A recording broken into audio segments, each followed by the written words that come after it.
how to transfer money from Monzo account to your bank account. Hello everyone, welcome back to the channel, and in this video I'm going to show you how you will be able to withdraw your money from your Monzo account. So you can send the bank transfer to anyone with a UK bank account. For that you will need the name of the person or the company you are sending the money to and their account number and sort code.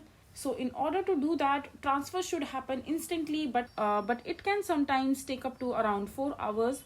So all you have to do is just click on the payment icon on the menu bar and then just tap on pay. And once you click on pay, you need to tap on the bank transfer and follow the instructions on the screen.